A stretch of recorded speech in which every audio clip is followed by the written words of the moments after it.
We'll do it live! Okay, so today we're gonna be doing brake pads and maybe a disc. We're gonna see, but I don't think I'm gonna be doing the disc because I'll be upgrading in the not too distant future. So it's a 95 Mustang. Already got it jacked up, and if it's the first time, you want to make sure the jack is right in the little notch that most cars have. So every car has a jacking point, and you want to make sure you jack from the right place so you can do some damage to the seam loads down there. So I got the car jacked up all the way. Normally I'd put it on a jack stand, but I'm kind of in a rush and I got other reasons, so I'm just going to do it like this. Already got the car jacked up, got the lugs off. You want to break the lugs loose while the car's on the ground before you jack it up, because if you try to break them loose, there's a chance you might use enough force to actually move the car off the jack, or you could do some, you know, it's not a smart idea. So we're gonna get to it. We're gonna take the wheel off. I actually rented a tool set from AutoZone, and it's a rear brake caliper separator. If anybody's ever done rear brakes before, if you don't have the right tools, you understand it's kind of a mission. So we're gonna see if this is actually gonna be put to good use. Got my rear brake pads. Those are free replacement as well, so as soon as I'm done with the job, I get my money back for the brakes and for the tool rental. So this will be a free situation. Save yourself a lot of money.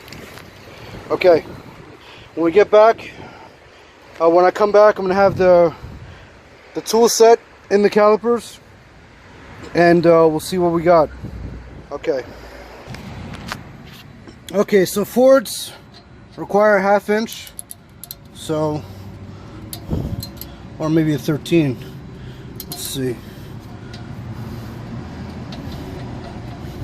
It's a 1/2 inch, just a little bit of grease on there. So I'm going to break this loose. There's 2 bolts. There's one here and one here. Once I take those 2 bolts, the caliper should slide off, and then we'll have access to opening up the caliper with the tool set I rented. So let's get to it. Okay, for the bottom bolt, because of where the brake line connects to the caliper, you're going to need extension on your ratchet to clear that, and you can actually put it on like that. Alright. Or you can use a 1/2 inch wrench, which is what I'm going to do. Change my mind. Okay, caliper's out, and you can see this thing was wearing very unevenly for some reason. That's crazy. I've never seen a brake pad wear like that. And it was making a lot of noise. I should have took a video of the noise it was making, but that's why. Right there. And it looks like I'm missing the other brake pad. It's very interesting. This was definitely due for a change. I guess I live life on the edge. The disc is not perfect, but since I'm going to be changing them in the future, I will be reusing this disc. Okay. You can't make this up. I was in the middle of doing my brakes. I got poured on. This moves 20 miles to the west, and you and everyone you know are dead. And your kids die too. So, I was so busy I didn't get to videotape what I was doing, but basically the toolkit I rented was useless. I had to use vice grips, but I didn't have them, so I had to buy some from the parts store. And now my car is still over there on the jack. The wheel is off, but I finished the brakes. It's pouring. I got soaked.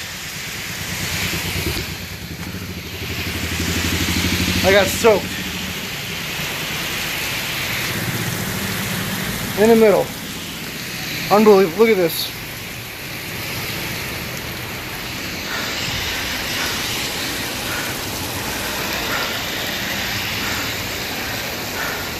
And it's funny because it got real dark while I was doing it, and the street light, I parked next to it because I figured it'd be good for light if it got dark, but the street light faces on the inside. My car's on this side, so it did me no good. I was holding my flashlight on my phone in between my legs, and that was a mission. It took me almost an hour and a half to do, because I didn't have, well, the toolkit was a waste of time, and I didn't have my vice grips. I don't know where they are, so I had to buy new ones. We're not as good, they're not high quality, so that was just an issue. And now I gotta wait for the rain to stop, put my wheel back on, and drive home. It's crazy. Alright. If you do your brakes, check the weather before you start. Okay, so it's done. There's the new brake pads. And it's still raining. So, tech tips, or amateur tips, because they're definitely not pro.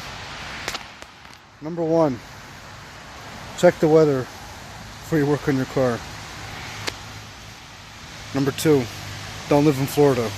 It's the most overrated place in the world. It's always raining. And number three, I don't think there is a number three. But on a side note, it's so funny to me how all these new cars come with all these traction controls and everything else. You want to learn traction control? Have a lightweight Mustang with a lot of low-end torque and great treads like I have for 10 years. You learn about traction control pretty simple. Well, pretty quick at least. There it is. Car needs a paint job. And the front wheels brakes I did a couple weeks ago. These brakes I just did. And my extremely thorough and complete brake job video. This one I did about 2 months ago. Why do I do one at a time? It's because every time I do something, it either gets extremely dark, or the weather turns crappy, or I have to go to work or something. So no one's ever done that. Do one wheel at a time. But I've driven this car for over 10 years now, almost 11, and so far no issues. Besides the fact that I'm a little bit crazier than most people. So don't come to Florida. It's too crowded already. We don't want you here. A lot of traffic, and when it rains out here, the roads become very slippery, so I'm sliding everywhere. Have a good one. So since I got caught in the rain, all my tools got rained on. We'll let them dry for a couple hours. I like turtles.